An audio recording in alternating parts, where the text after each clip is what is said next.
নমস্কার, স্বাগত জানাচ্ছি ফ্লেভারস অফ কলকাতায়।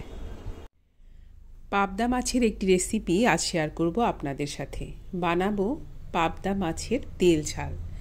ঘরে থাকা খুব সাধারণ কিছু জিনিস দিয়েই পাবদা মাছের সুন্দর এই রেসিপিটি বাড়িতে বানিয়ে নেওয়া যাবে। আপনারা দেখুন, আশা করছি আমার আজকের রেসিপি আপনাদের ভালো লাগবে। আসুন তাহলে শুরু করি। আমি এখানে পাবদা মাছ নিয়েছি 8 পিস, আর এটা নিয়েছি শুকনো লঙ্কা বাটা। শুকনো লঙ্কা আমি একটু জলে ভিজিয়ে রেখে দিয়েছিলাম, তারপর শিলনোড়ায় মিহি করে বেটে নিয়েছি। আর 1.5 টেবিল চামচ পরিমাণ জিরা বাটা নিয়েছি।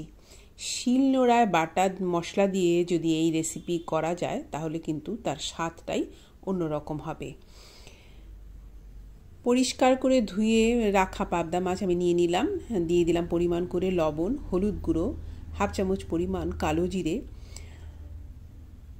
এই পাবদা মাছ আমি হাতে মেখে করব, মাছ কিন্তু ভাজবো না।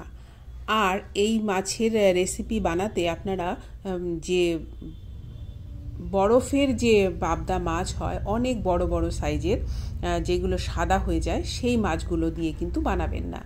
যেই পাবদা মাছগুলো একটু ছোট সাইজের হয় এবং কালো হয় আর বরফের হয় না, সেই মাছ দিয়েই কিন্তু বানাতে হবে। মানে ফ্রেশ মাছ দিয়ে বানাতে হবে, না হলে কিন্তু ভালো লাগবে না। যেহেতু আমি মাছ ভাজবো না, সেই জন্য ফ্রেশ মাছ ব্যবহার করতে হবে।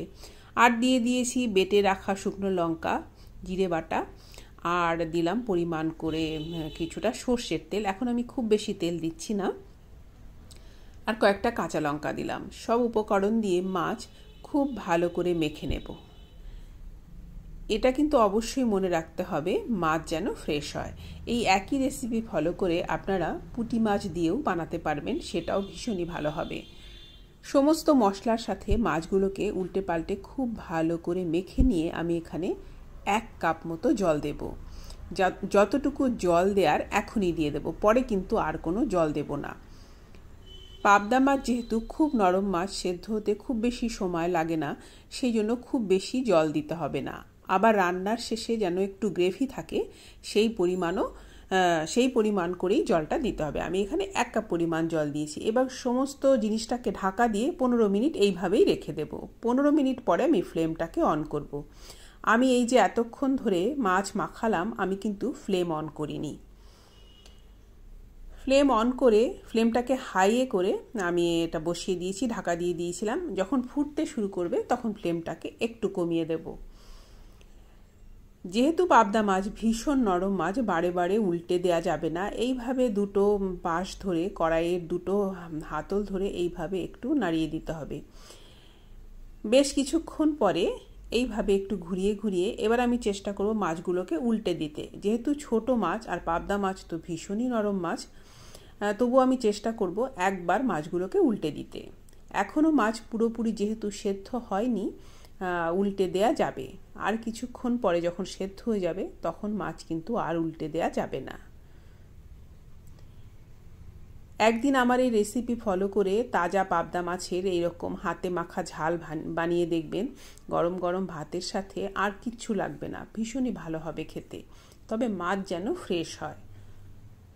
বরফের মাছ দিয়ে বা ওই সাদা পাবদা যেগুলো হয় না, বরফে অনেক দিন ধরে রাখা থাকে, সেইগুলো দিয়ে কিন্তু এই রেসিপি ভালো লাগবে না।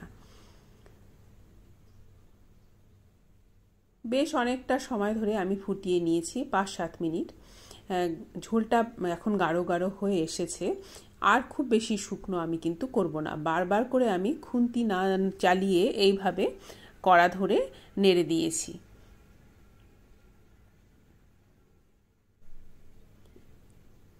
খুবই সহজ একটি রেসিপি, কিন্তু খেতে ভীষণই ভালো হবে। আর অবশ্যই চেষ্টা করবেন বাটা মশলা ব্যবহার করতে।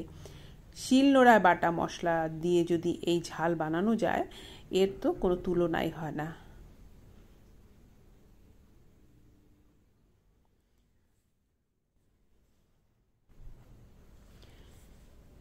বেশ অনেকক্ষণ পরে এখন আমার মাছ রান্নাটা প্রায় হয়ে এসেছে। এখন আমি আবারও 1-1.5 চামচ পরিমাণ সর্ষের তেল দিয়ে দিলাম। একেবারে শেষ পর্যায়ে এসে এইভাবে একটু কাঁচা সর্ষের তেলের ব্যবহার এই ঝালটাকে আরও অনেক বেশি খেতে আরও অনেক বেশি ভালো লাগবে এই তেলের ব্যবহার করলে। তেল দিয়েই কিন্তু অফ করে দেব না, তেল দেওয়ার পরে ফ্লেমটাকে একেবারে সিমে করে আরও 2 মিনিট একটু ঢাকা দিয়ে রেখে দেব, তাহলে কিন্তু আর কাঁচা তেলের গন্ধ করবে না। এবার আমি ফ্লেমটাকে অফ করে দেব, 2 মিনিট পরে ফ্লেমটাকে অফ করে দেব। তৈরি হয়ে গেল পাবদা মাছের তেল ঝাল, হাতে মাখা পাবদা মাছের তেল ঝাল। আশা করছি আমার আজকের রেসিপি আপনাদের ভালো লেগেছে। আজ এই পর্যন্তই, আপনাদের অনেক অনেক ধন্যবাদ।